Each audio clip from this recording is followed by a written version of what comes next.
In this video, we are going to go over how to lay out the jogger pattern pieces for a large or extra large size.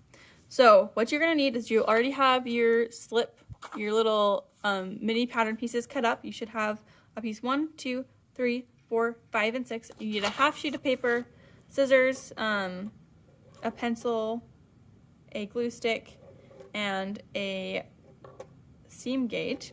You also want your pattern guide sheet. With my pattern pieces, you should have these cut out. I already said that.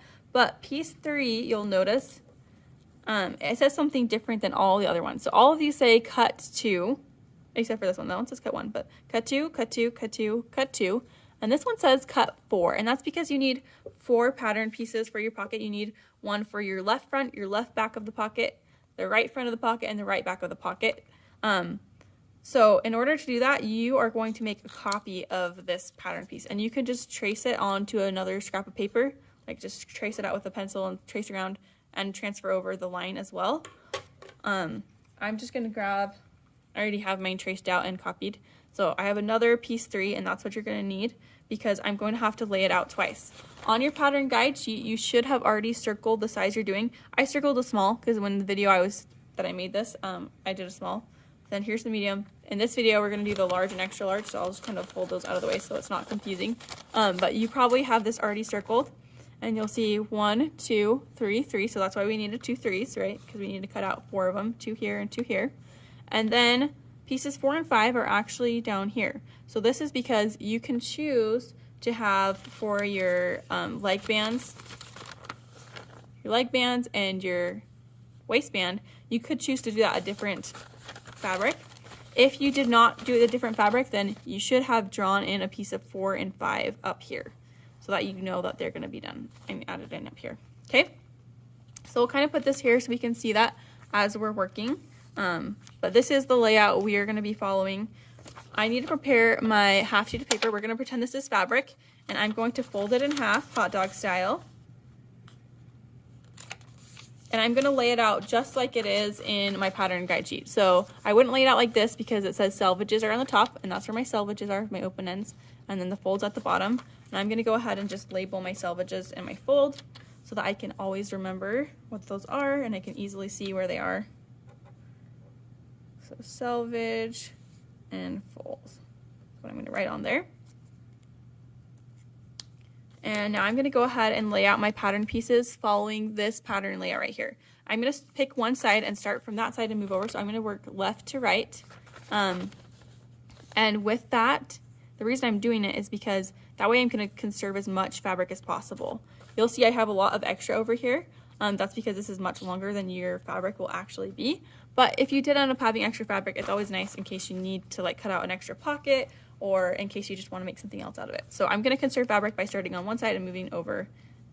I'm going to start by putting my piece 2 down because it says piece 2 right here. So I'll lay that down. I want to make sure that my arrow is parallel to my selvage and fold. After I lay everything down and get a general idea, I will go through and actually measure the distance of the arrow to the fold on the left side and the right side and make sure that the measurement is the same. So I did 2, and then the next thing in here is 1, so I'll put 1 down. Then I have my 2 3s it's going to want me to put in. Again, my arrow should be parallel to my selvage and my fold. 3, 3. And 4 and 5 aren't on this layout, remember? So I'm just going to add them on wherever I can fit them best. So I'll probably put my 4 here. And maybe you can fit your 5 here. On the actual like fabric, your pattern pieces are going to be a little bit bigger, so they're going to be a little tighter. So I might actually put my 4 up here because that's a little more realistic. So I'll put my 4 here and my 5 down here. And I want these arrows to be parallel to my selvage and my fold.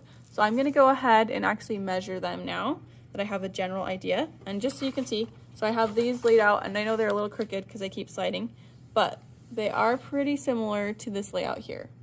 I want them to be pretty similar here, okay? And then I'm going to go ahead and measure these.